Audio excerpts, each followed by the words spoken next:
Buenos días, vamos a dar comienzo al teórico 16 dentro de la asignatura Microbiología 1 al área de micología. Para ello vamos a comprender en el día de hoy las generalidades de la célula fúngica, la epidemiología y topografía de las micosis y la interacción célula fúngica con el hospedero.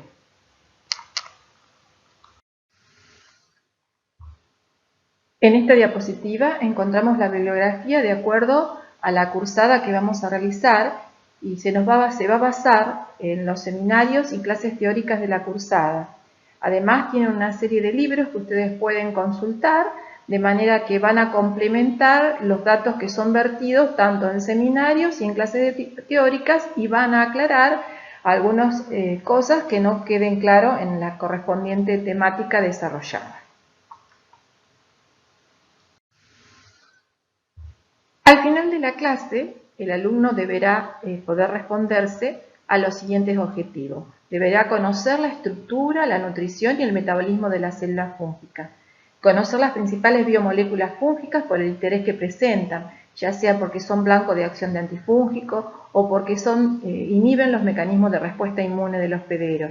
Conocer los mecanismos de la reproducción fúngica, porque la reproducción es la base de identificación del microorganismo de los seres, los hongos, y de la ubicación taxonómica en el reino fungi, en la patogenia y en el diagnóstico micológico. Proveer de términos de uso frecuente en el área de micología. Vamos a destacar un poco la importancia que tienen los hongos en la vida del ser humano. Si nosotros tenemos en cuenta que los hongos son importantes en la industria alimenticia. ¿Por qué ellos son importantes en la industria alimenticia? Desde el momento que nosotros bebemos un vaso de vino, una copa de cerveza o una bebida alcohólica, ellos participan en el proceso de la fermentación alcohólica para darnos esa bebida apetitosa, pero también si comemos un trozo de pan, ellos participan en los procesos que hacen que la masa leude, que la masa se eleve. Además participan en el proceso de maduración de los quesos, por ejemplo, Penicillium camembert, en la maduración del queso camembert, Penicillium roquefort, en la maduración del queso azul, y además constituyen fuentes de proteínas, ya que es conocido la importancia en la alimentación que tienen los pleurotius o los champiñones. También los hongos participan en la industria farmacéutica.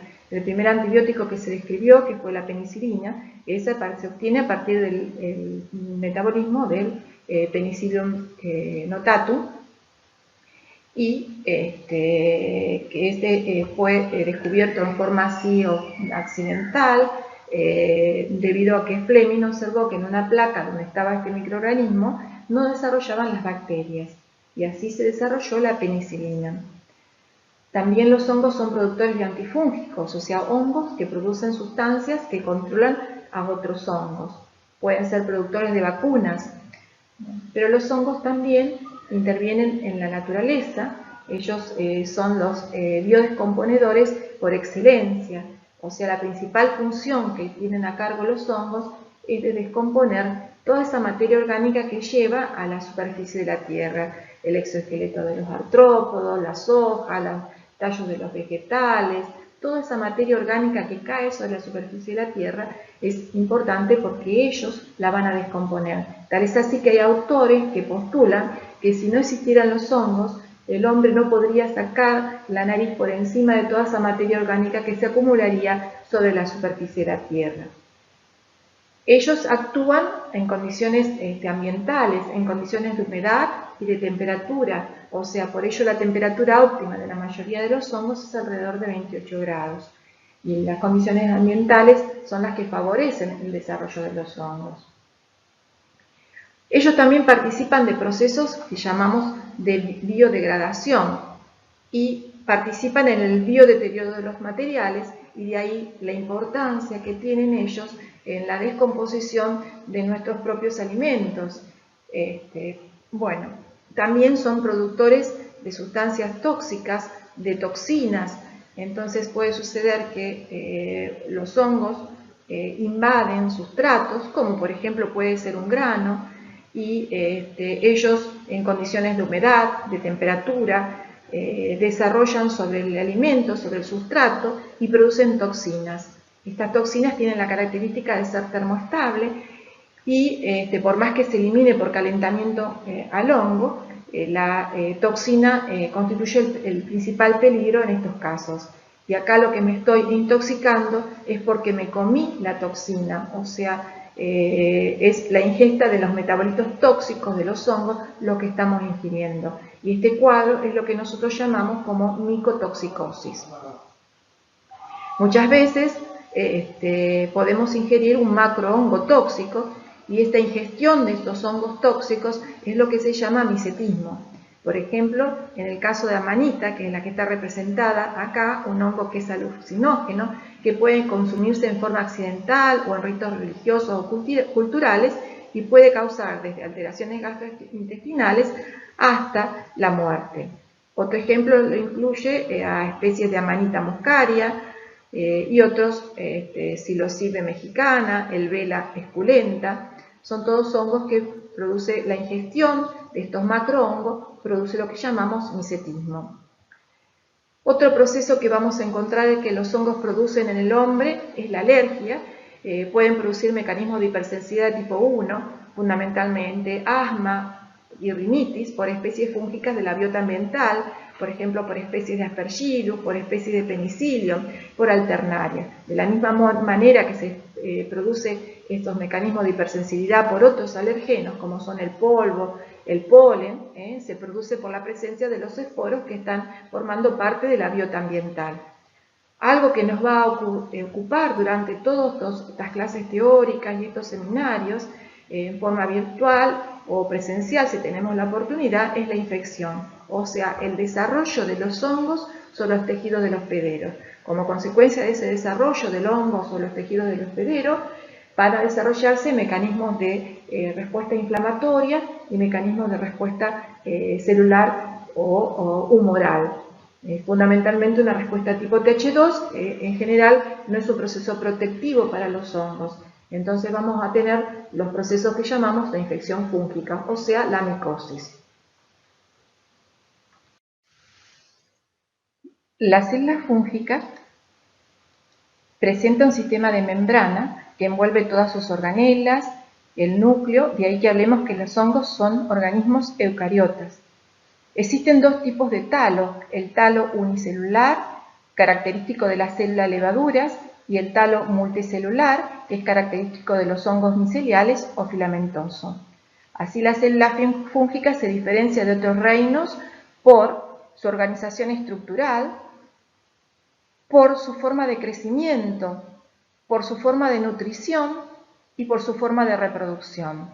Por su forma de reproducción se pueden originar propágulos que llamamos esporas o conidios, que puede ser de origen asexuada o sexuada.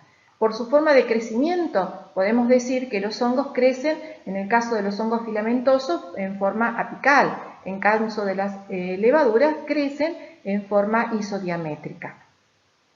Acá en estas imágenes vemos el desarrollo en cultivo, en placas de Petri, de diferentes tipos de hongos. Hongos filamentosos o miceliales y hongos levaduriformes con un aspecto más bien cremoso, húmedo, sobre diferentes medios de cultivo. En los dos tipos de talos que se observan en la célula fúngica, el talo filamentoso o micelial y el talo levaduriforme, globoso, se encuentran todas las estructuras, la pared celular, la membrana citoplasmática, mitocondria, retículo endoplásmico, núcleo, nucleolo. Y podemos observar en esta imagen una hifa que corresponde a un talo micelial y en el cual se observan prolongaciones que salen desde la membrana citoplasmática y dejan un poro central. De manera que esta hifa es una hifa tabicada. Mediante ese poro central viaja material citoplasmático y eventualmente los núcleos. ¿Hacia dónde? Hacia el extremo apical, donde se van a concentrar las vesículas. Estas vesículas son cargadas de enzimas y son las que van a permitir la nutrición fúngica y el crecimiento del hongo, o sea, la extensión de esa hifa. En el ángulo inferior izquierdo vamos a encontrar una hifa que se encuentra teñida con hematoxilina eosina como consecuencia de haberse realizado una biopsia y se observa la hifa tabicada. El otro tipo de talo que nosotros observamos es el talo levaduriforme y que se observa en esta zona, en la imagen, en el ángulo inferior derecho, se observan las levaduras y que las levaduras brotan originando lo que llamamos blastoconidias. Estas levaduras se han obtenido a partir de un cultivo. La pared de la célula fúngica constituye la parte más externa en la gran mayoría de los hongos. Está constituida por una estructura fibrilar y una matriz amorfa. Esa estructura fibrilar está constituida por un polisacárido que llamamos quitina y esa quitina es constituida por la N-acetilglucosamina.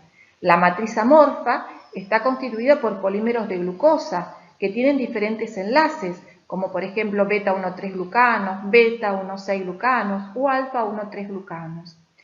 Es importante que nosotros conozcamos el tipo de enlace que se encuentra en esos glucanos porque, por ejemplo, hay antifúngicos que actúan inhibiendo la beta-1,3-glucano sintetasa, que es la que origina el beta-1,3-glucano.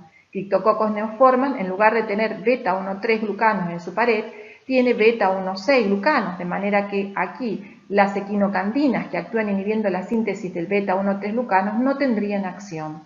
Además de tener esta matriz amorfa, esta estructura de glucanos, también tienen mananos, que son polisacáridos de manosa, galactosamina y además existen proteínas. En la pared de la célula fúngica existe un pigmento que es la melanina. La melanina lo va a proteger al hongo en las situaciones del medio ambiente de la luz ultravioleta como nos protege a nosotros. Pero la melanina a nivel del huésped también, cuando nos está invadiendo, tiene un efecto protectivo sobre la célula fúngica. Evita así que los intermediarios reactivos del oxígeno o intermediarios reactivos del nitrógeno actúen sobre la célula fúngica, de manera entonces que está actuando, impidiendo que daños letales de peroxidación se produzcan sobre los componentes de la célula fúngica. La activación del sistema inmune constituye un paso crucial para el desarrollo de la inmunidad adquirida. La respuesta está mediada por receptores de reconocimiento de patrones, los PRR, que reconocen patrones moleculares asociados a patógenos, o sea, los PAMs. La pared celular fúngica es una fuente de PAMs, la cual promueve una respuesta inmune que puede resultar perjudicial para el hongo. Entre los receptores de reconocimiento de patrones figuran de forma destacada los receptores de tipo TOL, los cuales reconocen con selectividad un amplio número de variados complejos de PAM, moléculas características de los microorganismos como los lipopolisacáridos, los mananos, los ácidos nucleicos. Tras el reconocimiento de estas moléculas propias del microorganismo por parte de los receptores de reconocimiento de patrones, en especial los Toll-like receptors, se desencadena una respuesta inmune al activar la producción de mediadores inflamatorios como un gran número de interleuquinas, los interferones y el factor de necrosis tumoral TNF-alfa. La lectina 1 es un receptor de tipo lectina C, es de importancia en el reconocimiento del beta-1,3-glucano presente en la pared fúngica. Este glucano es una potente molécula proinflamatoria.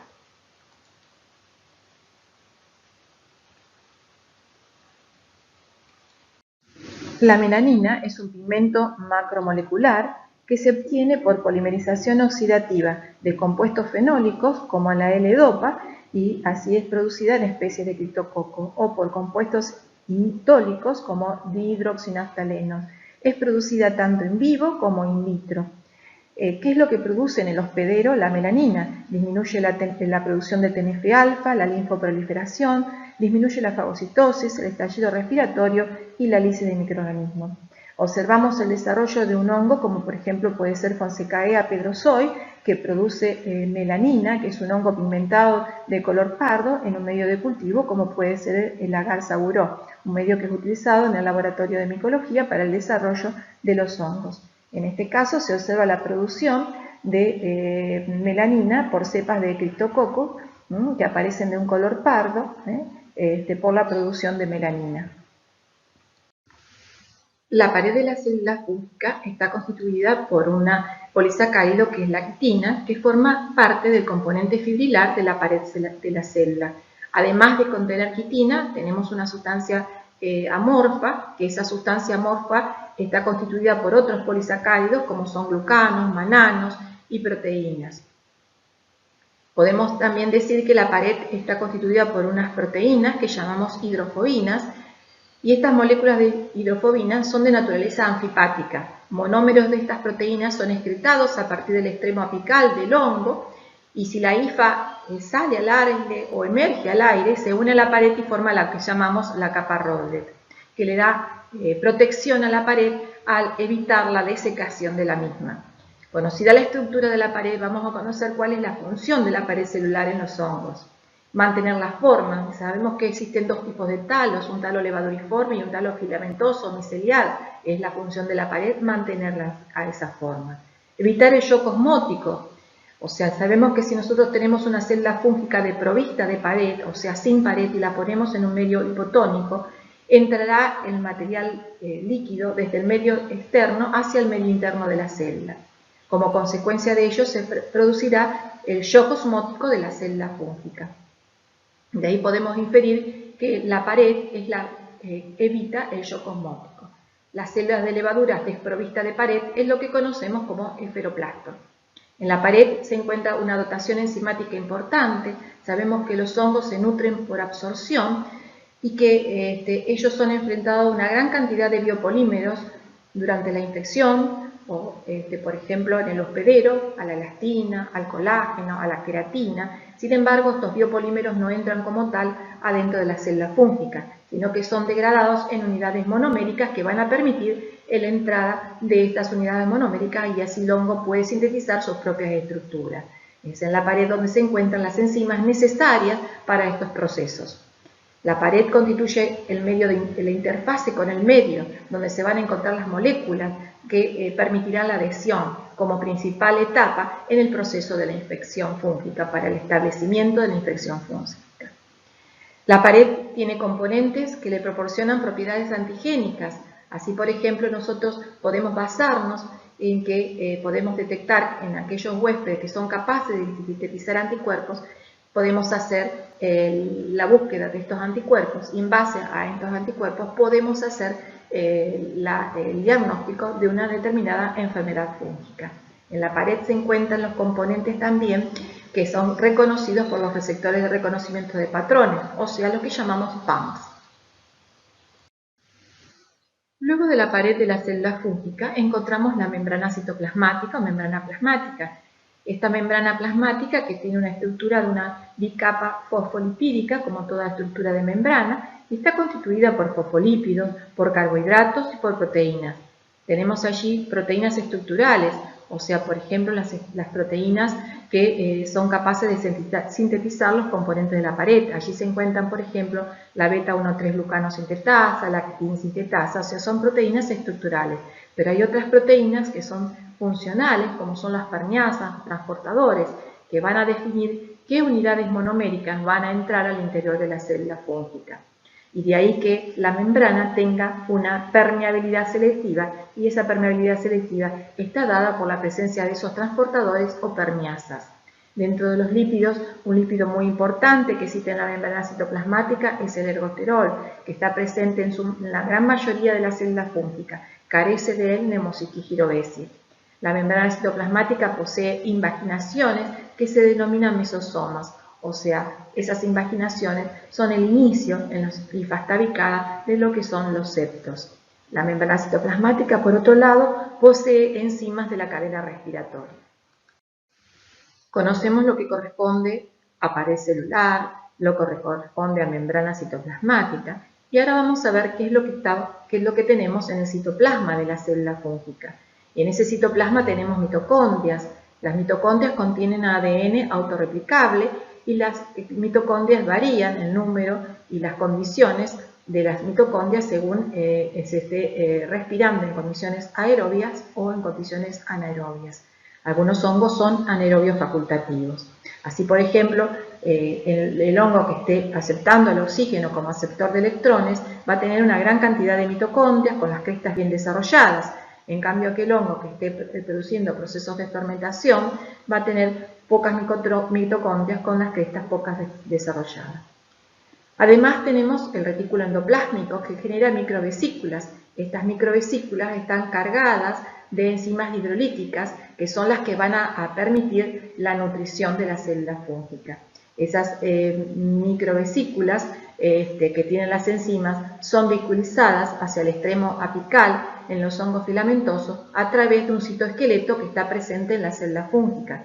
Ese citoesqueleto está formado por microtúbulos que tienen una proteína muy importante que es la beta-tubulina y microfilamentos que contienen lactina. De manera que ese citoesqueleto es responsable de la circulación de las organelas y la separación de los cromosomas durante la división celular. Tenemos ribosomas, que los ribosomas son de 80S, a diferencia del ribosoma bacteriano que es de 70S.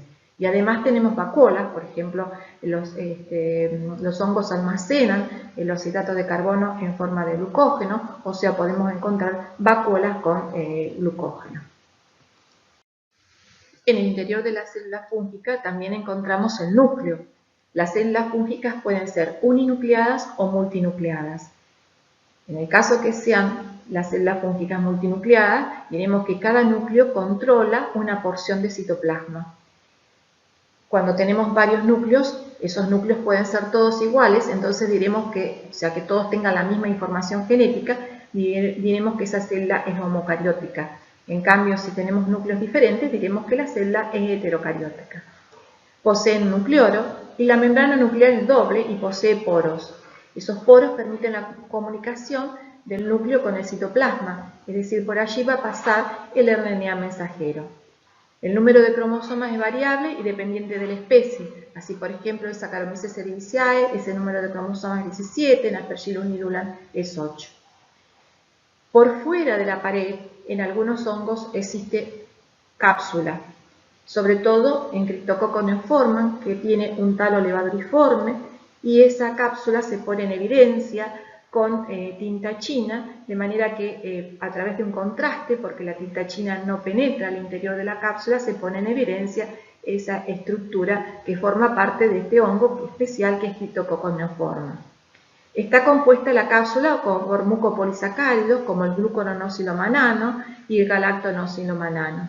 Es un factor de virulencia con propiedades antifagocíticas como toda cápsula y además le proporciona protección al hongo de los intermediarios reactivos del oxígeno y del nitrógeno, evitando que estos intermediarios sean letales para los componentes de la célula o para ciertas moléculas de la célula fúngica.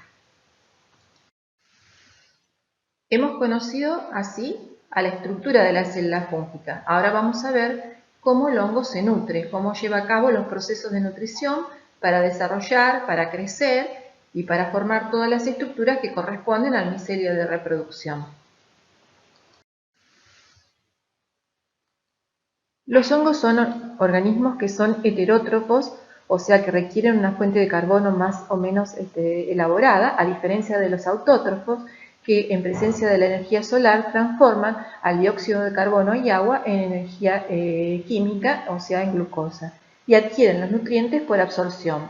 La nutrición absortiva le permite vivir a los hongos estableciendo diferentes interrelaciones con la materia orgánica y pueden ser descomponedores o simbiontes o parásitos. Cuando ellos viven sobre la materia orgánica muerta, se establecen como saprobiontes. Y cuando se establecen con la materia orgánica viva, son parásitos. En tanto que la simbiosis es cuando se establece una relación entre dos microorganismos en los cuales ambos se benefician. Así, por ejemplo, tenemos los líquenes, que son asociación de un alga con un hongo, o las micorrizas, que son asociaciones de las raíces de las plantas con los hongos. En esta asociación, ambos se benefician porque los hongos permiten explorar una mayor superficie a la raíz de las plantas y a su vez el hongo se beneficia porque adquiere nutrientes que la planta le da y le proporciona un nicho protegido. Los hongos secretan enzimas hidrolíticas y ácidos que descomponen los biomoléculas a las cuales ellos son enfrentados en moléculas más simples. De esta manera pueden ser absorbidas esas unidades monoméricas por parte del hongo. Presentamos un claro ejemplo de cómo los hongos se nutren, o sea, con la nutrición absortiva y la digestión extracelular. Si nosotros tenemos acá una hifa de un hongo que crece sobre la superficie de la piel, donde en la superficie de la piel tenemos una proteína que es la queratina, entonces este hongo, frente a la presencia de queratina, va a producir las queratinasas, esas enzimas que son producidas en el retículo endoplásmico rugoso y van a ser vehiculizadas por el citoesqueleto hacia los extremos de crecimiento de la hifa, van a ser volcadas en el medio externo. En el medio externo la queratina va a ser degradada en unidades monoméricas. Para que se produzca la digestión extracelular se requiere de humedad.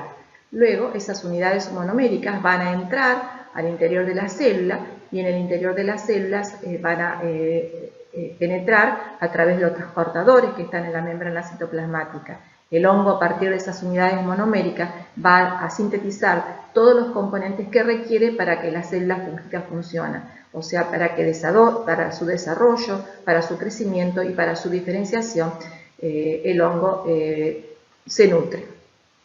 Lo mismo ocurre si estamos en presencia de una célula de levadura.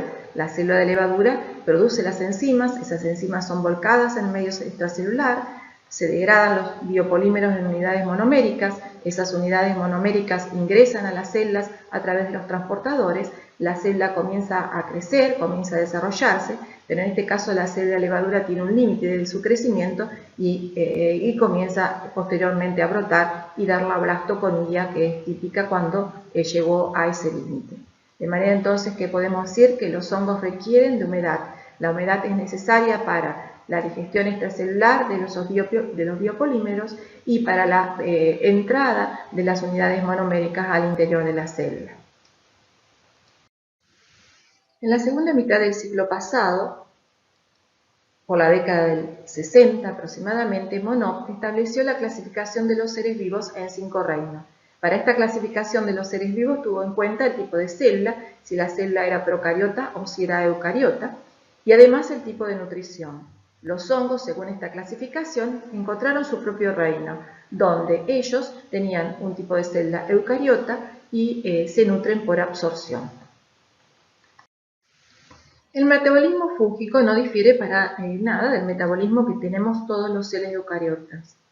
En este metabolismo nosotros sabemos que hay procesos que ocurren de catabolismo, donde ese proceso de catabolismo proporciona energía y esa energía se utiliza para el transporte y otras funciones vitales de la célula. Como producto del catabolismo se originan intermediarios. Esos intermediarios, en presencia de energía, utilizan vías anabólicas y esas vías anabólicas permiten la síntesis de diferentes componentes celulares que la célula fúngica en este caso tiene. O sea, tenemos rutas catabólicas y rutas anabólicas, rutas de degradación que proporcionan energía y rutas de síntesis o anabólicas que permiten la formación de todos los componentes estructurales de la célula fúngica. Los hongos desarrollan dos tipos de metabolismo fúngico, un metabolismo que llamamos primario y un metabolismo secundario. El metabolismo primario se produce durante todas las etapas de crecimiento de la célula fúngica, o sea, en la fase exponencial de crecimiento, en la fase de desaceleración de esa fase exponencial. Como productos del metabolismo primario, tenemos que algunos tienen aplicaciones industriales, como por ejemplo el ácido cítrico, el ácido glucónico, el etanol y el glicerol. Pero también los hongos, algunas cepas, son capaces de producir un metabolismo que llamamos secundario. Los metabolitos secundarios describen a una serie de reacciones cuyos productos no están involucrados en el normal crecimiento del hongo y en este aspecto se diferencia del metabolismo primario. Los metabolitos secundarios se producen bajo determinadas condiciones, en general al final de la fase exponencial de crecimiento o cuando se desacelera esa fase o en fase estacionaria. O también cuando un nutriente se torna limitante, por ejemplo en el laboratorio. Se originan en general a partir de un intermediario del metabolismo primario, pero enzimas propias catalizan la producción. Decimos que la síntesis de estos compuestos son género, especie y aún más es cepa específica. ¿Qué queremos decir? Que, por ejemplo, las penicilinas que fueron descritas a partir de Penicillium notatum, todas las cepas de Penicillium notatum no tienen la misma producción en penicilina, o algunas serán productores y otras no. De manera que entonces estamos diciendo que es una cepa específica la productora de un determinado metabolito secundario.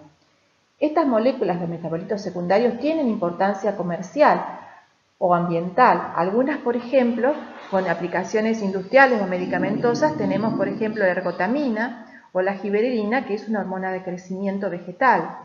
Tenemos antibióticos como las ampicilinas, las penicilinas, las cefalosporinas.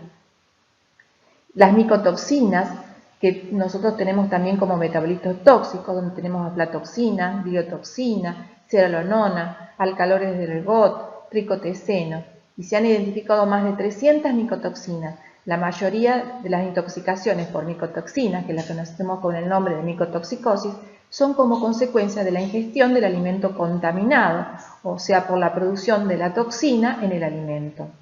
Algunos metabolitos secundarios están relacionados con la diferenciación del hongo. Así, por ejemplo, tenemos la presencia de melanina en las esporas y en las paredes de las hifas. Y algunos metabolitos secundarios también son antifúngicos, como por ejemplo la gliciofulvina, que veremos que es producida por Penicillium gliciofulvum, o las equinocandinas, que es producida por un hongo que se llama Glarea lozonensis.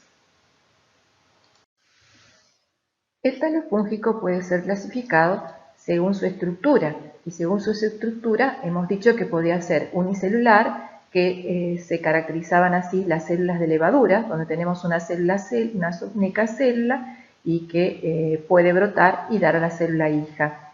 Tenemos el otro tipo de talo, que es el filamentoso o micelial, que se observa acá en la figura, el talo donde está la hifa, esta estructura tubular, y que esta hifa puede tener tabiques, en este caso se observa la presencia de tabiques, y también se observa con la típica coloración parduzca debido a la presencia del pigmento, que es la melanina, que se encuentra en la pared de la célula fúngica. El conjunto de hifas es lo que nosotros llamamos micelio. Muchas veces en la práctica, hifa y micelio se usan indistintamente. Pero no solamente podemos clasificar el talo por su estructura, sino que lo podemos clasificar por su función.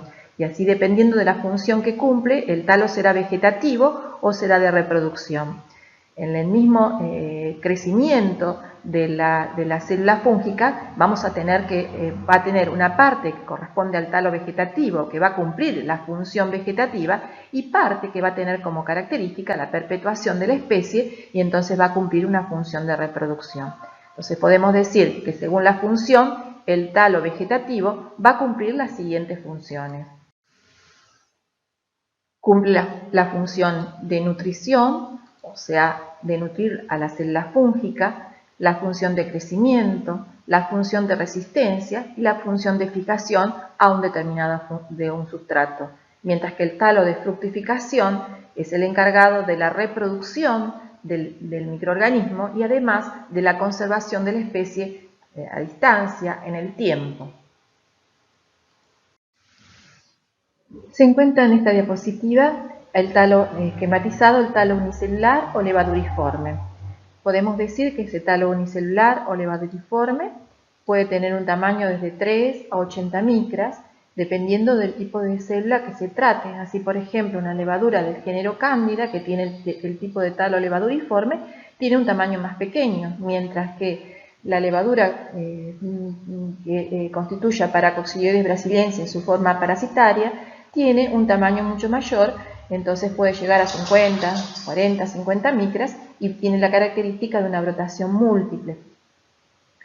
Estas células, tanto la célula de Paracoccidioides como la célula de Cándida, se separan la célula madre y la célula hija por brotación y posteriormente el estrangulamiento. Mientras hay otros hongos que se produce la brotación, pero la separación de la célula madre y la célula hija se produce por tabicamiento.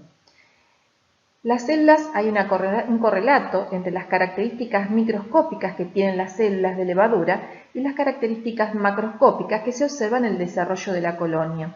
Así, por ejemplo, las células levaduras tienen todas una característica de ser más bien cremosas. En el caso de las levaduras pueden tener un color que puede ser blanco, puede ser rosado o puede ser algunas hasta levaduras de color oscuro, color pardo hasta negro. Vamos a ver ahora qué ocurre con el talo levaduriforme, o sea, con la levadura. La levadura brota, o sea, emite una gema, un brote, y ese brote es lo que llamamos blastoconidio.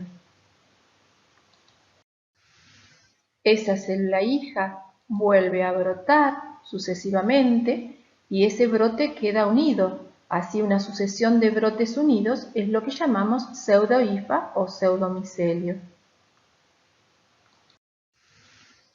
Tenemos acá un pseudomicelio un poco más desarrollado. La levadura madre brotó, dio origen a una célula hija que quedó unida a su célula madre, volvió a brotar con brotes laterales y volvió a brotar y quedaron unidos. Así, la sucesión de brotes que quedan unidos entre sí es lo que se llama pseudohifa o pseudomicelio.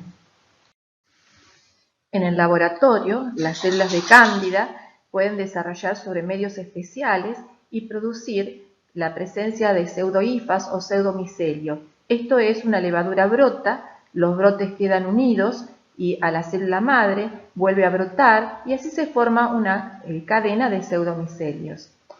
Muchas veces se pueden observar, especialmente en Candida albicans o en Candida dubliniensis, la formación de clamidoconidias en el extremo de esa sucesión de brotes o pseudohifas o pseudomicelio, como nosotros llamamos, que son elementos de resistencia y que tienen la característica, estas clamidoconidias, de presentar una pared gruesa con un alto contenido de material citoplasmático, de material de reserva. El talo filamentoso, que también lo podemos definir como el talo micelial o micelio, se caracteriza por tener estas estructuras tubulares, y esas estructuras tubulares pueden tener septos regularmente espaciados con un diámetro de 2 a 5 micras, y en general hablamos que el talo es tabicado. El otro tipo de talo que nosotros conocemos es el talo cenocítico o no tabicado, que es mucho más ancho, de 10 a 15 micras, y que las hifas pueden presentarse en forma tubulares o dobladas, retorcidas. Por el hecho de no presentar tabiques, hace que se quiebren y se doblen. Es importante, cuando yo estoy evaluando en el diagnóstico si un paciente tiene un micelio filamentoso tabicado o no tabicado, pues la evolución es totalmente diferente. En general, los hongos cenocíticos desarrollan cuadros de evolución mucho más agudas que los hongos tabicados. Así como en los hongos levaduriformes nosotros teníamos un correlato con lo que podíamos observar en la macromorfología, acá podemos decir que los hongos filamentosos desarrollan distintos tipos de aspectos de colonias, o sea, colonias algodonosas, colonias yesosas, pulverulentas, colonias afelpadas, o sea, dependiendo del aspecto que presente vamos a definir el tipo de colonia.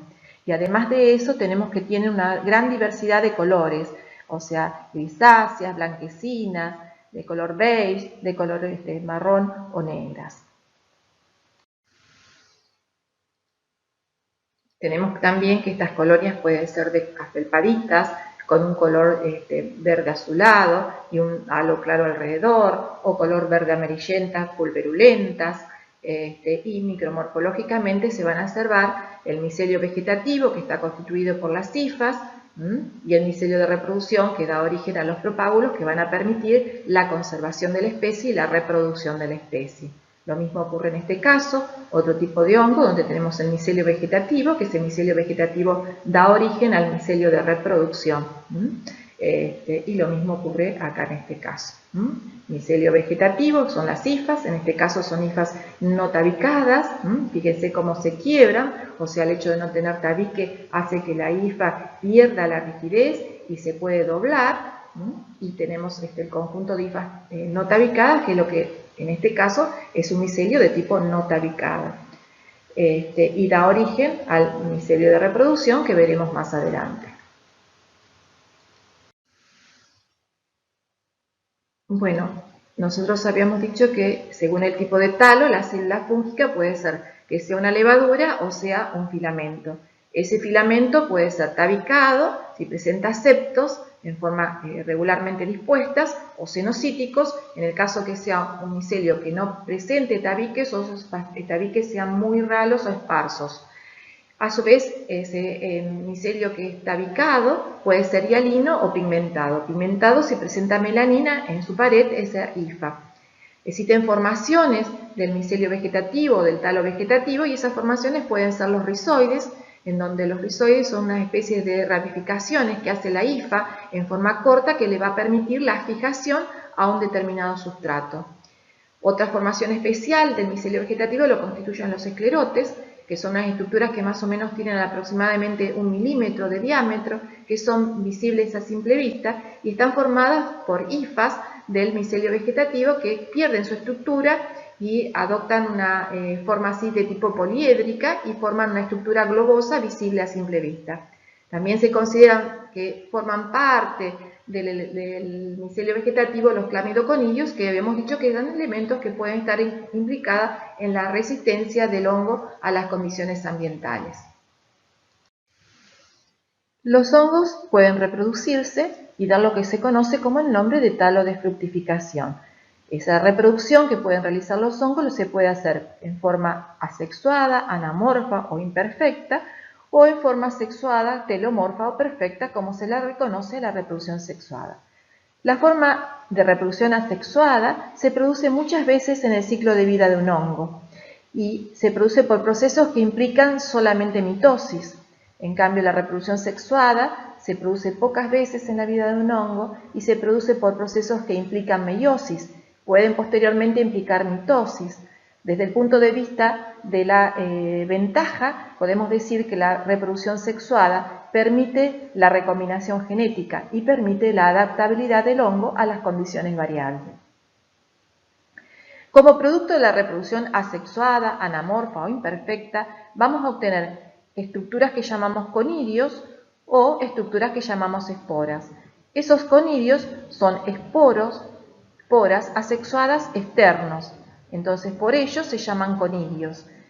Mientras hablaremos de esporas directamente cuando se originen en forma asexuada y que estén internos a ciertos receptáculos, como por ejemplo esporangios, picnidios, o sea, a distintos cuerpos que lo contengan a las esporas. Mientras que como producto de la reproducción sexuada se van a obtener siempre esporas, que pueden ser externos o pueden ser internos. Las esporas asexuales, que son aquellas que se producen por procesos que implican mitosis, que se producen muchas veces en la vida de un hongo y que tienen importancia porque son las formas que en general vamos a encontrar como los elementos infectantes, digamos en las distintas micosis van a ser ellos los elementos infectantes que pueden entrar por las distintas vías en el individuo. Esas esporas asexuales se van a clasificar internos cuando están adentro de ciertos receptáculos, que en este caso esos receptáculos pueden ser, por ejemplo, un esporangio, y hablaremos que estamos en presencia de esporangioesporas. Esos también esporos asexuales hablaremos de conidios cuando son externos, y los conidios pueden ser que sean originados por un proceso de tálico. En ese proceso hay una transformación de una hifa persistente, una hifa del micelio vegetativo que se transforma en conidio. Y así, por ejemplo, tenemos artroconidios, macroconidios, microconidios o clamidoconidios. Mientras que los conidios pueden tener un origen blástico, donde hay acá una neoformación de la conidia, una nueva formación de pared, de material citoplasmático que va a dar origen al conidio. Y muchas veces hay una célula que origina el conidio y hablamos de una célula conidiógena. El ejemplo más típico de blastoconidia lo constituye la levadura cuando brota. ¿Cómo se generan las esporas asexuadas externas o también lo que llamamos conidios? Se pueden generar por un proceso tálico en el cual la hifa preexistente se transforma en conidio. Esta hifa puede sufrir un proceso de ensanchamiento, de tabicamiento, y así se origina a partir de la hifa persistente el conidio que llamaremos conidio de tipo tálico, por su origen. Hay otro tipo de conidio que se llama blástico. Ese conidio blástico se origina a partir de una síntesis de nuevo de pared, de material citoplasmático, a partir de una célula que puede ser una célula conidiógena o la misma célula de levadura en el proceso de brotación para dar el blastoconidio genera nueva pared, nuevo material citoplasmático y es también un conidio que es de tipo blástico.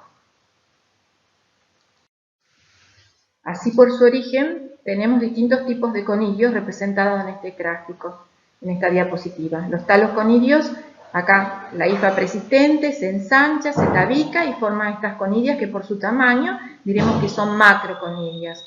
O puede formar estas conidias pequeñas que llamaremos microconidias. O puede la hifa persistente fragmentarse en una cadena de artroconidias y también estamos frente a un mecanismo que es la formación de taloconidias.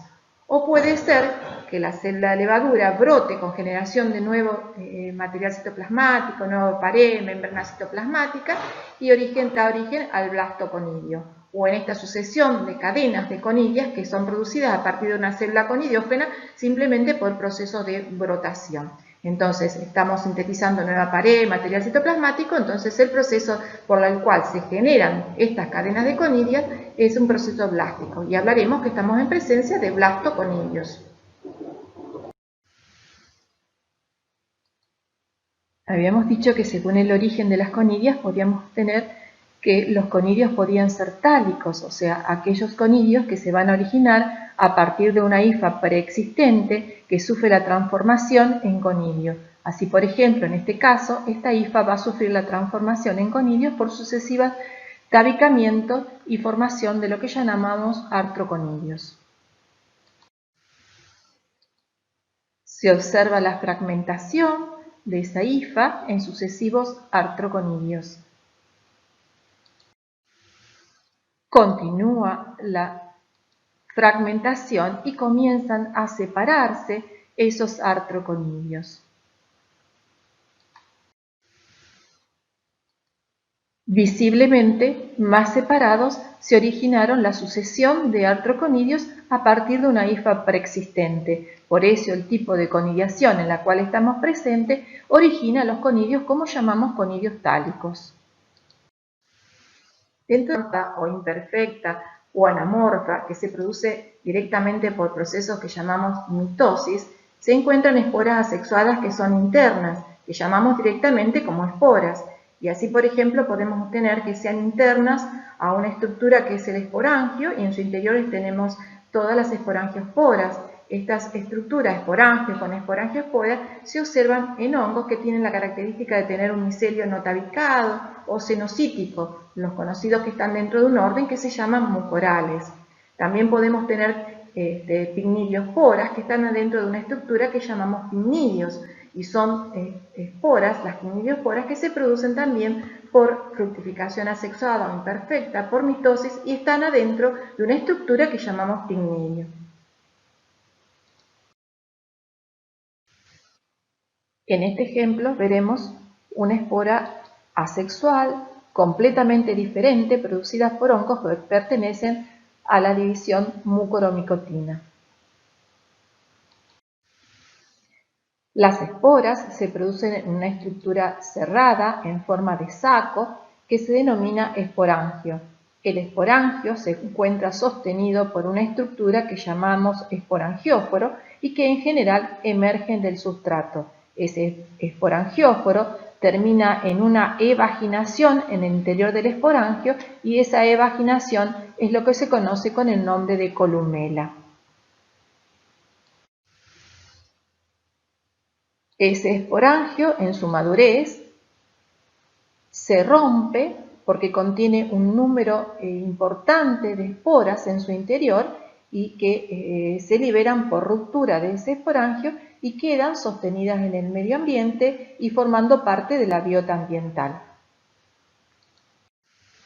Estamos observando en este caso las formaciones que corresponden al micelio vegetativo y al micelio de reproducción de un hongo que pertenece al orden de los mucorales. Y en este caso podemos ver que corresponde a un hongo que es con un micelio no tabicado o cenocítico, que tiene unas formaciones especiales en forma de raíz, de ahí que se llaman rizoides. Acá también se observa en esta imagen a la derecha. De esa rizoide nacen esporangióforos, y esos esporangióforos son los que terminan en los esporangios. En ese esporangio vamos a encontrar las esporangiosporas y además vamos a encontrar una evaginación de ese esporangióforo que termina en el esporangio, que llamamos columela. Esos esporitos que nosotros observamos, como se encuentran adentro de una estructura globosa que es el esporangio, son esporos internos, se habla de esporos. Esos esporos son los que son diseminados por el aire y que van a contaminar, digamos, distintos alimentos, el pan, lo van a enmohecer. Y muchas veces en el pan enmohecido ustedes van a observar cómo se forma una película grisácea, y en esa película grisácea es que estamos viendo todos los esporangios con sus esporangiosporos en su interior. La reproducción sexuada, perfecta o telomórfica que se produce en los hongos, para que ella se produzca es necesario que tengamos dos células haploides que se van a unir. Estas células haploides pueden estar en forma aislada o formar parte de estructuras filamentosas o estar incorporados en órganos sexuales, que los órganos sexuales en los hongos llamamos con el nombre de gametangios. Habrá gametangios femeninos y gametangios masculinos. Las células tienen que ser células haploides, son células con distinta polaridad. Una hablaremos de menos o más, hablaremos de alfa o A, y esas células que son haploides se reúnen juntas en un mismo citoplasma. Cuando ocurre este evento hablamos de una plasmogamia. Y llegamos a una célula que tiene dos núcleos, una de un tipo de la célula y otra de la otra célula. Posteriormente va a ocurrir un proceso que llamamos cariogamia. En este proceso de cariogamia llegamos a un núcleo que es diploide, y luego vendrá el mecanismo reduccional, que es la meiosis, con la probabilidad de una recombinación genética, y luego puede haber o no mitosis, una o más rondas de mitosis. Como consecuencia de la reproducción sexuada se originan esporas que llamamos cigosporas si están adentro de cigotes, ascosporas porque están adentro de ascos, o basidiosporas porque están sostenidas por básides. Para comprender un poquito mejor la reproducción sexuada, vamos a hablar del caso de las levaduras. Las levaduras pueden originar células de un tipo y células de otro tipo que son haploides. Ambas células de un tipo y del otro se reúnen en un mismo citoplasma y ocurrió lo que denominamos plasmogamia. Acá tenemos una célula que tiene dos tipos de núcleos. Luego viene la cariogamia, o sea, la fusión de ambos núcleos, y llegamos a un núcleo que es diploide. Ese núcleo, esa célula puede dividirse por gemación, sucesivas, y en determinado momento ocurre el mecanismo reduccional y se forma un asco joven, en el cual tenemos núcleos de un tipo y núcleos de otro tipo. Posteriormente, cada núcleo se rodea una porción citoplasmática y entonces vamos a tener el asco maduro, y del cual se van a liberar las ascosporas, que vamos a tener dos que corresponden a un tipo y dos que corresponden al otro tipo, que podrán brotar, y así sucesivamente sigue este ciclo. Bueno, tenemos la célula de levadura, asexualmente se reproduce por brotación y sexualmente se reproduce por la formación de ascos con ascosporas, y estos ascos están desnudos, no están reunidos en cuerpo fructífero, que ya vamos a ver que en otros hongos ocurre que estos ascos quedan reunidos en cuerpo fructífero. Los hongos filamentosos, los ascos con los ascosporos, quedan sostenidos por una estructura externa que llamamos plecténquima, y ese cuerpo fructífero que tiene el plecténquima con los ascos, con los ascosporos, es lo que llamamos un ascocarpo. Ese ascocarpo puede tener una forma esférica, y en ese caso diremos que es un cleistotecio. Puede tener la forma de un cáliz y diremos que es un apotecio, o puede tener la forma de una botella o ser piriforme, hablaremos peritecio. Estos ascos con ascosporos se forman en levaduras y en hongos con micelio tabicado. Lo que ocurre es que en las levaduras los ascos quedan desnudos, o sea, no constituyen cuerpos fructíferos, se observan cuerpos fructíferos, mientras que en los hongos con micelio tabicado vamos a tener estos tres tipos de cuerpos fructíferos o ascocarpo. En los hongos no tabicados, nosotros ¿qué vamos a obtener? Que como producto de la reproducción sexuada se obtienen las cigosporas, que son las esporas que se encuentran adentro de un cigote o de un cigoesporangio, o sea, en los hongos cenocíticos. En los hongos que con sombrero, nosotros vamos a tener que eso es el basidiocarpo, o sea, ese basidiocarpo en su parte inferior tiene las básides con las basidiosporas. Estas basidiosporas muchas veces son los elementos infectantes, en especial en un hongo que es Cryptococcus neoformans, que tiene básides con basidiosporas. Sin embargo, estas básides y basidiosporas no se encuentran reunidas en un basidiocarpo como es este macro hongo.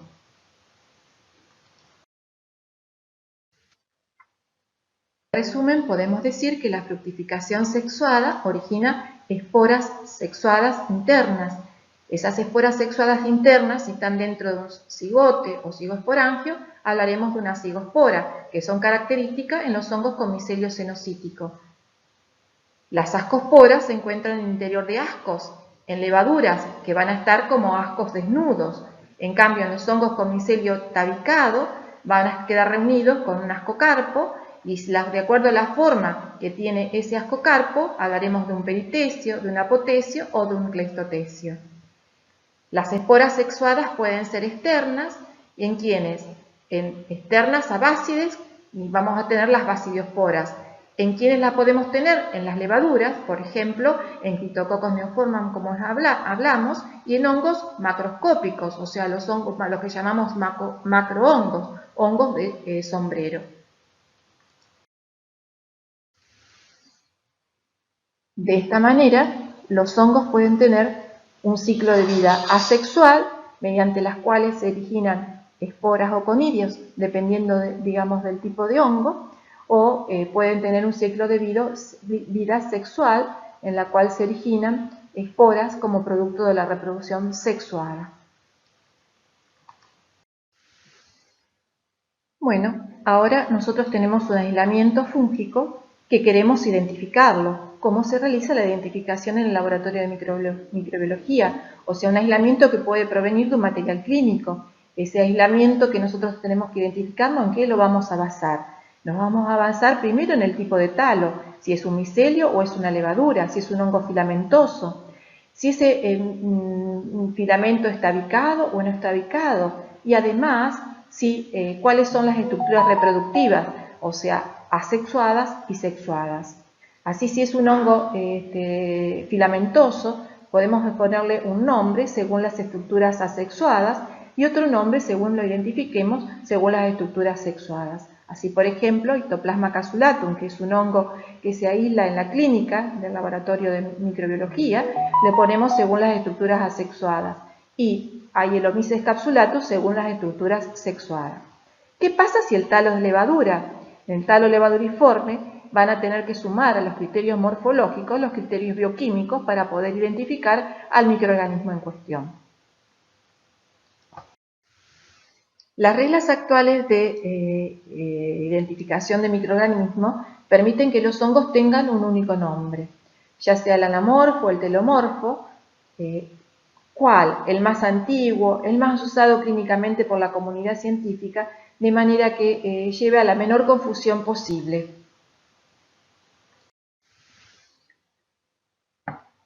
El reino fungi era considerado que presentaba estas divisiones, como son la zigomicota, critidiomicota, y ascomicota y basidiomicota. Esta es la vieja clasificación del reino fungi. Esta clasificación fue cambiada actualmente por esta que se encuentra en el ángulo inferior de esta diapositiva, donde encontramos el reino fungi con un subreino que es el subreino Dicaria. En este subreino Dicaria están incluidos los hongos que producen ascos con ascosporos como ascomicotas y los hongos que producen básides con basidiosporos como basidiomicota.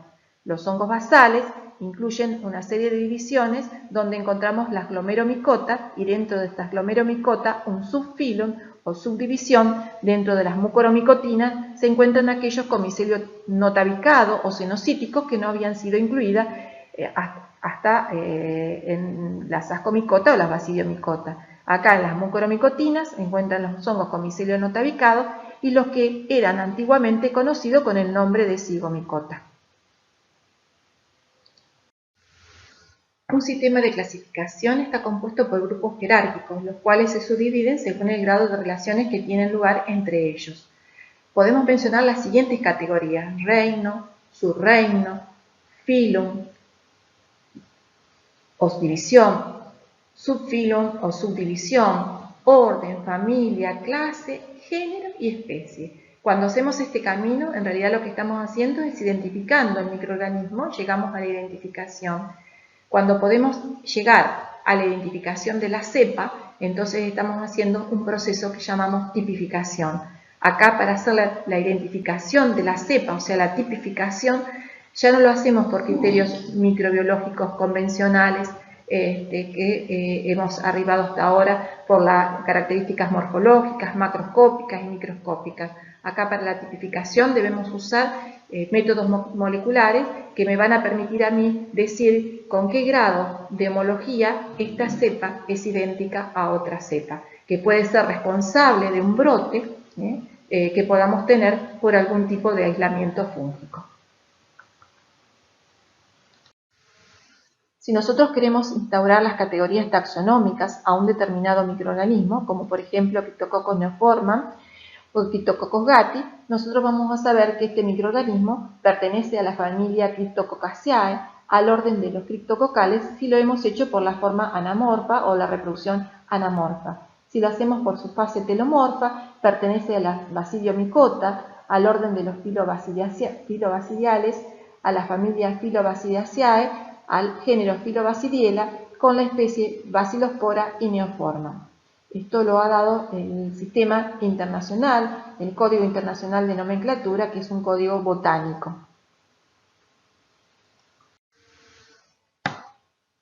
Actualmente existe otra manera de identificar a los microorganismos y es a través de una identificación molecular. Nosotros sabemos que los genes que codifican al RNA se disponen en forma de tándem en el núcleo de la célula eucariota. Esos tándem corresponden a 18S, 5,8S y 28S y están separados por espacios intragénicos que llamamos ITC1 e ITC2. Estas regiones, ITC1 e ITC2, son bastante variables y van a permitir así la identificación de los microorganismos. Si nosotros usamos la reacción de la polimerasa en cadena, mediante que usamos como cebadores o como primer, que levantan esta región, o sea que incluye parte del 18S del ADN ribosomal, los espacios ITC1 e ITC2, la región de los 5,8S y parte de la región de 28S del ribosomal. Entonces, esta región vamos a tener que tiene variabilidad y permite la identificación de los hongos. Pero para ello tendremos que hacer una serie de cosas. O sea, tenemos que primero hacer de la célula fúngica la extracción del ADN. Luego que se extrajo el ADN, se hace la reacción de la polimerasa en cadena, o sea, la PCR, con cebadores que llamamos específicos para estas regiones, ITC1 e ITC4 para hongos. Posteriormente se puede hacer una secuenciación. Cuando se hace una secuenciación, uno tiene una determinada secuencia de nucleótidos que están ordenados en una determinada forma y se lo ha asimilado ese orden de nucleótidos como si fuese un código de barra. Ese código que tenemos para ese microorganismo es comparado con secuencias de bases que están disponibles digamos como en el GenBank, o sea, secuencias de bases que son de dominio público, que permiten establecer con un cierto grado de identidad la identificación del microorganismo. Y si no, lo que se puede hacer es establecer relaciones filogenéticas, o sea, ver que todos los aislamientos que pertenecen a un mismo género y especie tienen un mismo ancestro. Entonces, en base a ello van a agrupar juntos en ese árbol filogenético y lo vamos a poder identificar de esa forma al microorganismo. Ahora podemos dar algunos conocimientos que ya tenemos sobre los hongos, que son organismos eucariotas, que carecen de clorofila, cuya pared celular contiene polisacáridos como la quitina y su membrana citoplasmática contiene ergosterol, a excepción de Pneumocystis cerevisiae que carece de ergosterol. Son heterótrofos, son absorbentes, pueden vivir sobre la materia orgánica estableciendo distintas relaciones como saprobiontes o parásitos. El cuerpo del hongo se llama talo y ese cuerpo puede ser unicelular en los hongos levaduriformes o puede ser pluricelulares en los hongos miceliales. No forman tejido, la respiración es aerobia estricta o anaerobia facultativa, pueden fermentar azúcares y la reproducción se produce por medio de esporas o conidios que son de origen asexuado o sexuado. El dimorfismo fúngico se presenta en un grupo pequeño de hongos, pero de gran importancia en la micología médica. De esta manera podemos decir que los hongos dimórficos son los que presentan distinta morfología dependiendo de dónde se encuentren. Así van a presentar una forma saprofítica cuando se desarrolla en el suelo y una forma parasitaria que es la que se desarrolla en el huésped. Consideramos como dimorfos los siguientes agentes etiológicos: Paracoccidioides brasiliensis, Citoplasma casulum, Coccidioides posadaceae, Sporotrix hongos productores de cromoblastomicosis. Estos son típicos de nuestro país, o sea, en la Argentina existen regiones geográficas donde se los puede encontrar a estos agentes etiológicos. Penicillium marneferi se encuentra en el sudeste asiático, Coccidioides inmitis y Blastomyces dermatitidis en América del Norte. El principal estímulo para el dimorfismo lo constituye la temperatura y los nutrientes. El dimorfismo fúngico es un fenómeno complejo por el cual un hongo presenta diferentes formas, una forma saprofítica que la encontramos en el medio ambiente y una forma parasitaria que la encontramos en los tejidos del hospedero. Este cambio se produce porque el microorganismo entra, ya sea por vía inhalatoria o por vía traumática, y se encuentra con diferentes condiciones a las del medio ambiente, o sea, tiene diferente tensión de dióxido, diferente temperatura, diferente potencial redox y diferentes nutrientes con respecto a lo que tenemos en el medio ambiente. Así, por ejemplo, encontramos acá en el ángulo superior derecho una imagen que corresponde a la forma saprofítica de Histoplasma casulum, con conillas, macroconillas y microconillas pequeñas y un micelio de tipo tabicado. Esas microconillas entran por vía inhalatoria y en los tejidos del hospedero se los puede observar con una forma levaduriforme, una levadura típica en el interior de los macrófagos.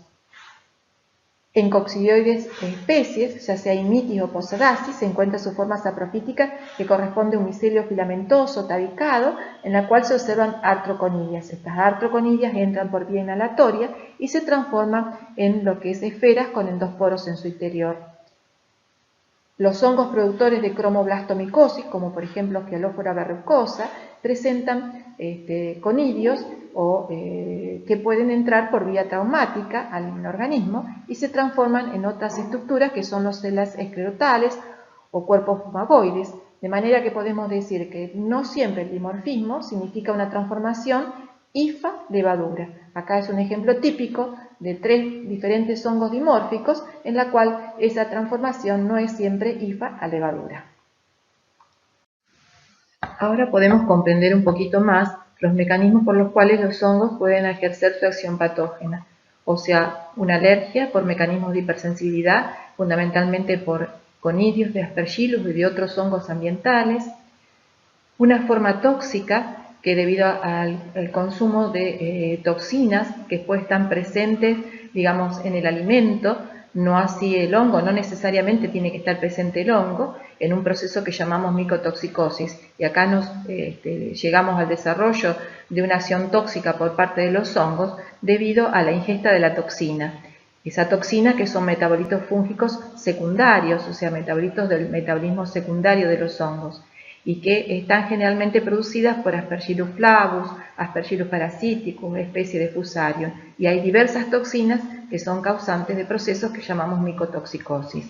Por otro lado, también esa toxina puede estar incluida en el cuerpo de un hongo y en este caso me intoxico cuando como o consumo un macrohongo, o sea, los hongos tóxicos que no deben ser consumidos si no son bien identificados a nivel de género y especie.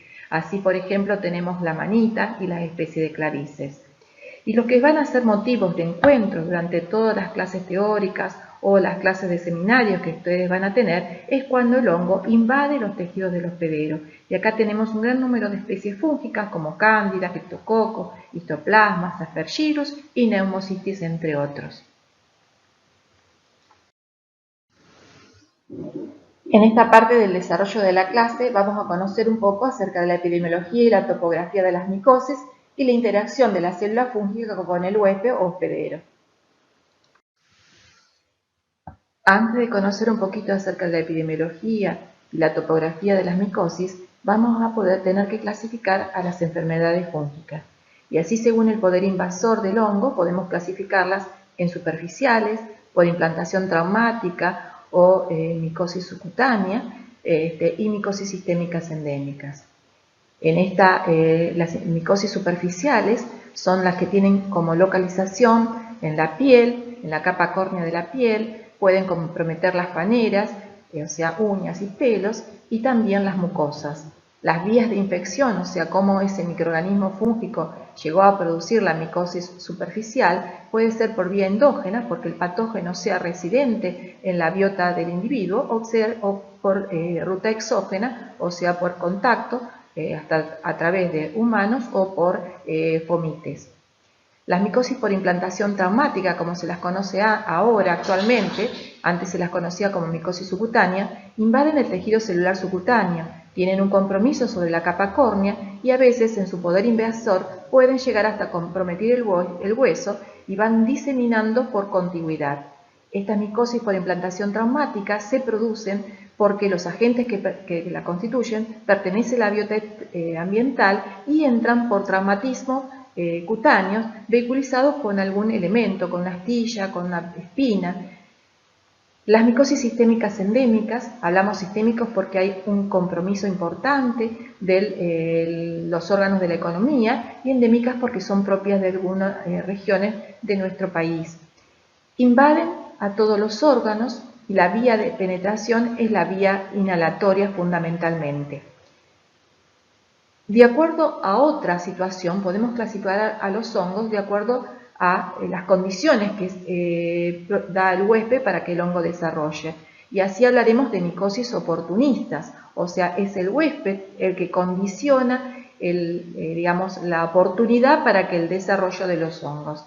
Y acá podemos tener compromiso de todos los órganos y podemos tener que las vías de infección pueden ser por vía inhalatoria, por traumatismo, por vía digestiva, o sea que se pueden usar todas las vías. Y los patógenos pueden ser patógenos de la biota endógena y también pueden ser patógenos que están en el medio ambiente.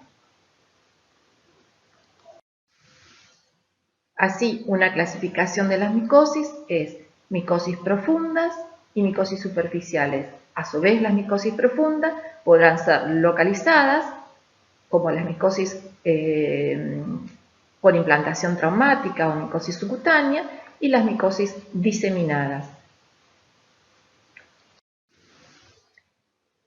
Y ahora vamos a considerar quiénes son las micosis superficiales que vamos a tener en cuenta, como las dermatofisias, la malacesiosis, la piedra y la candidiasis.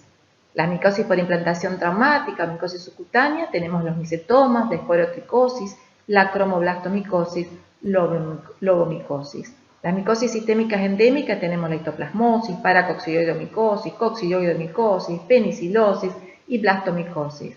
Y dentro de las micosis oportunistas, la lista de hongos se va incrementando en la medida que mayor número de pacientes tenemos que ofrecen, digamos, una oportunidad al hongo para desarrollar, ya sea a través de la alteración de las barreras, a través de la alteración en la inmunidad innata, a través de la alteración de la inmunidad adquirida, y así tenemos que la lista que más comúnmente nosotros podemos nombrar, tenemos las aspergilosis, la mucormicosis, osigomicosis, la candidiasis, la criptococosis, la hialo- y feohifomicosis, la neumocitosis. Y como les digo, esta lista de hongos capaces de producir micosis oportunista continúa incrementándose con el tiempo. En cualquiera de las micosis que nosotros vamos a considerar, vamos a tener que tener en cuenta cuál es el hábitat del microorganismo, dónde se encuentra ese microorganismo y cómo llega ese hongo, con qué factores de virulencia llega a producir la micosis y el huésped qué factores predisponentes tiene para el desarrollo de la micosis. O sea, debemos considerar estos tres elementos que están en juego: el hábitat, el hongo y el hospedero. Con respecto al hábitat, vamos a decir que algunos hongos tienen un hábitat universal, o sea, que son cosmopolitas, que están distribuidos sobre todo el planeta, como por ejemplo son los Aspergillus, como son los mucorales, como son los Fusarium. Otros están localizados en determinadas áreas geográficas, y acá tenemos todos los hongos productores de micosis sistémicas endémicas, como por ejemplo la coccidioidomicosis, la paracoccidioidomicosis, la histoplasmosis, que son los hongos considerados endémicos en nuestro país. Y acá figuran las áreas geográficas, así por ejemplo para la histoplasmosis, esta que está en un color rosado, para la paracoccidioidomicosis figura en un color verde, y la coccidioidomicosis que figura en un color verde más oscuro, que corresponde a la zona precordillerana de nuestro país y en el noreste del territorio brasilero. El hábitat según el reservorio de los hongos lo vamos a tener que considerar que algunos van a ser parte de la biota normal del hombre y otros van a ser parte, los hongos, de la biota ambiental. Aquellos que forman parte de la biota normal y están siempre presentes, podemos decir que tenemos a Cándida, especies de Cándida, donde la podemos encontrar en regiones mucosas, como la mucosa oral, la mucosa vaginal, el tracto gastrointestinal, y la piel eventualmente puede ser colonizada o puede estar presente especies de Cándida. Especie de Malassezia, fundamentalmente porque Malassezia es un hongo lipofílico, busca regiones donde tenemos gran cantidad de sebo cutáneo, por ejemplo el pliegue nasogeniano, el pliegue retroauricular, y en esa zona el hongo puede encontrarse como formando parte de la biota normal. Especies de Trichosporum comparten con la cándida los mismos nichos ecológicos. Y algunos hongos tienen son portados por el hombre en forma transitoria. Esta aportación en forma transitoria se da en especies de dermatófitos que son antropófilos, donde nosotros sabemos que el reservorio tiene que ser humano, ya sea el hombre enfermo o que puede portarlo. La aportación, o sea, de esos dermatófitos se puede hacer en los pliegues interdigitales de los pies, se puede hacer en el cuero cabelludo, de manera que entonces vamos a tener aquellas especies que son antropófilas como que forman parte de la biota en forma transitoria. Y acá tenemos Trichophyton rubrum, Trichophyton tonsura, Trichophyton interdigitalis. Otro microorganismo que también puede ser portado por el hombre en el árbol respiratorio, en el tracto respiratorio bajo, es Pneumocystis jirovesi. Esa aportación aumenta, sobre todo en casos de pacientes que tengan enfermedades pulmonares crónicas, va a aumentar la aportación por este microorganismo. Como formando parte de la biota ambiental, algunos hongos viven sobre restos vegetales y el suelo. De esa manera, estos hongos pueden entrar al individuo por vía traumática o pueden entrar al individuo por vía inhalatoria, y otros viven sobre los animales y de allí el animal puede ser la fuente de contagio para el hombre. ¿Cómo los hongos pueden producir lesiones cutáneas? O sea, estas lesiones cutáneas pueden ser porque directamente esté en contacto con algún microorganismo o porque haya colonización de la capa córnea. Y acá tenemos, en este caso, podemos tener a los dermatofitos que pueden utilizar la queratina y en ese caso pueden producir manifestaciones cutáneas de las dermatomicosis. O la misma levadura también, que coloniza la capa córnea y por factores endógenos puede dar lesiones fundamentalmente en los pliegues.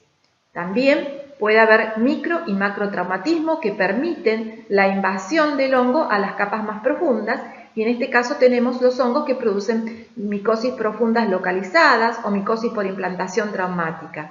Pero también los hongos pueden llegar a producir manifestaciones cutáneas por diseminación hemática, por trombos que llegan e impactan en la piel y dar manifestaciones cutáneas. Acá tenemos los hongos productores de micosis sistémicas endémicas, pero también muchos hongos oportunistas, como lo son la cándida, los aspergillus, especies de fusarium. Según la vía de transmisión, la vía inhalatoria, los hongos tienen que tener partículas suficientemente pequeñas en su forma saprofítica, y esas partículas pequeñas son las que pueden entrar por vía inhalatoria y llegar a nivel del alvéolo, porque si no, los mecanismos defensivos del aparato respiratorio, las cilias y el mucus, hace que no lleguen a nivel del alvéolo si son más grandes, de mayor tamaño, mayores de 4 micras, y como consecuencia de ello pueden ser o expelidas o pueden ser deglutidas e ir al aparato digestivo. ¿Cuáles tenemos acá en estos hongos? Fundamentalmente, como ejemplo, podemos nombrar los hongos productores de micosis sistémicas endémicas, la histoplasmosis, la coccidioidomicosis, la paracoccidioidomicosis. Pero también hay otros hongos que son oportunistas que también pueden entrar por vía inhalatoria, porque recordemos que los hongos oportunistas pueden tener estas vías, como por ejemplo la aspergilosis puede tenerlo, la nemocitosis también, o sea, tenemos varios microorganismos que también penetran por vía inhalatoria. Para considerar los factores del hongo capaces de producir una micosis, debemos tener en cuenta lo siguiente: que hay hongos que son patógenos oportunistas. ¿Qué queremos decir que sean patógenos oportunistas? Que aprovechan determinadas condiciones, alteración en la inmunidad innata, alteración en la inmunidad adquirida, o sea, en la respuesta tipo Th1, alteraciones en las barreras, alteraciones metabólicas, y son en estos casos todos estos hongos patógenos oportunistas los que son capaces de producir enfermedad. O sea, la enfermedad va a aparecer, la micosis va a aparecer cuando existe una condición predisponente. Acá tenemos cándida, especie de cándida, pero la lista es bastante larga y no acaba. Patógenos primarios son aquellos que son capaces de iniciar una enfermedad en hospederos aparentemente sanos, como por ejemplo Histoplasma capsulatum, que es capaz de producir una infección. Individuos aparentemente competentes pueden producir lo que llamamos una micosis infección.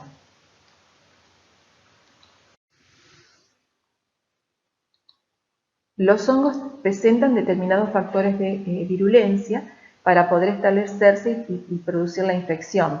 La habilidad para crecer en los tejidos del huésped requiere que la actividad metabólica por parte del hongo pueda realizarse a 37 grados para poder tomar y metabolizar los nutrientes derivados del hospedero. Además, los hongos deben poderse adherir para poder establecerse como principal paso durante la infección. Luego, para la invasión y la diseminación, los hongos cuentan con diferentes enzimas, proteinasas, fosfolipasas, que pueden facilitar la invasión dañando y degradando las membranas celulares y a las proteínas extracelulares, y como así también de toxinas, que también están implicadas en diferentes mecanismos durante la invasión y la diseminación. Por ejemplo, una de las toxinas que nosotros conocemos en Aspergillus fumigatus es la gliotoxina, que produce el enlentecimiento de la cilia del aparato respiratorio y daña también al aparato respiratorio, al tracto respiratorio. Por otro lado, sabemos que las hifas son capaces de sensar el contacto, la cual ayuda a dirigirse hacia las capas de las células de menor resistencia en los tejidos del hospedero. Esta propiedad que se denomina trictimotropismo. Pueden circular dentro de los fagocitos, dentro de los macrófagos o dentro de los neutrófilos, de manera de tener también un proceso de diseminación en los diversos tejidos del hospedero. Los patógenos fúngicos han desarrollado mecanismos de estrategia para la captación de elementos que son vitales para la célula fúngica. Así, por ejemplo, la captación de hierro tienen sideróforos y además pueden ser capaces de producir la reducción férrica en el interior de la célula.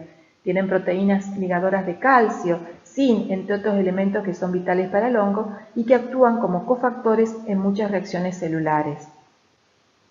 Otros factores de virulencia que le ayudan a neutralizar los intermediarios reactivos del nitrógeno son la producción de enzimas como catalasa y superóxido de inmutasa. Con respecto al hospedero, podemos decir que contribuyen a impedir el establecimiento fúngico la integridad de la barrera epitelial, la integridad de las mucosas, las secreciones, el mucus, las lágrimas, las enzimas, la acidez gástrica. Y por otro lado, la biota, por la competencia por los sitios de adherencia y los nutrientes contribuyen a impedir el establecimiento fúngico.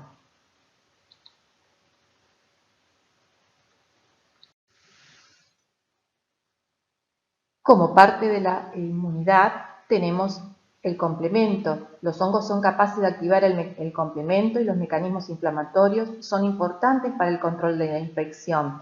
Por otro lado, debemos decir que los hongos no son sensibles al complejo de ataque de membrana por la estructura de su pared. Para el control de los patógenos extracelulares, podemos decir que es necesario un buen recuento de células fagocíticos y función de esas células fagocíticas, un buen recuento de neutrófilos y funcionamiento de esos neutrófilos, como también es necesario la respuesta adaptativa celular para el control del patógeno. Cuando el patógeno se ubica en el interior de células fagocíticas, como por ejemplo en el interior del macrófago, encuentra en ellos un nicho protegido. Y es necesario en este caso la activación de una respuesta de tipo Th1 que dependerá de la activación de los receptores de reconocimiento de patrones de los PAM del microorganismo y aquí es crucial esta activación para el control del patógeno. El reconocimiento fúngico se logra mediante la detección de componentes de la pared celular, de la cápsula y de componentes moleculares asociados a los patógenos intracelulares por parte de receptores de reconocimiento de patrones, ya sean estén solubles, estén unidos a la membrana de las células del hospedero y en especial los Toll-like receptor. El reconocimiento por parte de la inmunidad innata de los hongos lleva a la traducción de señales que conducen a respuestas funcionales como la activación de la fagocitosis, la liberación de citoquinas y de quimoquinas y la modulación de la respuesta inmune adaptativa. Tras la infección micótica inicial, las células inmunes innatas, incluidos los macrófagos, los neutrófilos y las células dendríticas, liberan citoquinas como la IL-12, IL-10 o IL-18. Dependiendo en el marco de las citoquinas en que se diferencia un linfocito TCD4, se diferencian distintos perfiles de la respuesta inmune. Un perfil tipo Th1 hace que se produzca interferón gamma y TNF-alfa, que es importante para el control de las micosis sistémicas endémicas, o sea, resulta una respuesta protectora, ya que se produce o se traduce en la formación de granulomas que contienen, digamos, la infección fúngica. Si se produce una respuesta tipo Th2, donde las citoquinas que se van a producir son la IL-4 e IL-5, se produce formación fundamentalmente de anticuerpos y entonces es una respuesta inadecuada para el control de las micosis. Así, por ejemplo, podemos ver que en la micosis sistémica endémica, con una alta producción de anticuerpos, se asocia a eosinofilia y a un mal control de la micosis. En la aspergilosis broncopulmonar alérgica también se produce una respuesta de tipo Th2. Si se genera una respuesta a un perfil tipo Th17, se generan interleuquina 17, interleuquina 22 y estas resultan protectores en la candidiasis oral, en la candidiasis orofaringia. La respuesta inmune celular, o sea, la respuesta adaptativa celular, es uno de los principales mecanismos del control que tenemos de las infecciones fúngicas producidas por patógenos primarios, como son Paracoccidioides brasiliensis, que se observa en esta diapositiva con una coloración parduzca debido a la presencia de está teñido con Grocott.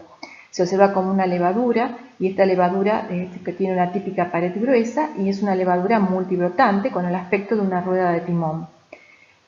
En la parte central se observan las esferas típicas de coccidioides cargada de endosporos. Y en el otro extremo encontramos un macrófago que está repleto de las células de levaduras características de Histoplasma casulata. Estos hongos, que son dimorfos, se encuentran en el suelo, ingresan por vía inhalatoria, propágulos que tienen tamaño suficiente para llegar al nivel del alveolar, y en el alvéolo se traducen en las diferentes formas dimórficas, para poder subsistir en los tejidos del hospedero. Y la manera de contener el proceso infeccioso es a través de la inmunidad adaptativa celular, que se traduce a través de un perfil tipo Th1 con la formación de un granuloma que contiene el proceso infeccioso. Con respecto a la producción de anticuerpos que se puede producir durante cualquiera de las micosis, vamos a decir que tienen funciones los anticuerpos como oxonización, neutralización, activación del complemento, pero sin embargo los anticuerpos por sí no ejercen una acción protectiva en el individuo. A manera de ejemplo, vamos a integrar la respuesta inmune innata y adaptativa celular. Así, por ejemplo, los artroconidios de coccidioides que se encuentran en el suelo pueden ser aerolizados e ingresar por la vía respiratoria. Ya en el interior del alveolo sufre la transformación a su forma parasitaria de una esfera con múltiples endosporos. La inmunidad innata, en general, no puede controlar el proceso infeccioso y el microorganismo puede diseminar por vía hemática al sistema reticuloendotelial. Al montarse la inmunidad celular adaptativa, que se traduce en la formación de un granuloma, que se observa en la figura por la visualización de una célula gigante, se controla el proceso infeccioso. La producción de anticuerpos produce un fenómeno de Flendore-Hopley que se visualiza en la coloración de hematocilina y eosina como clavas acidófilas alrededor de la esfera con los endosporos.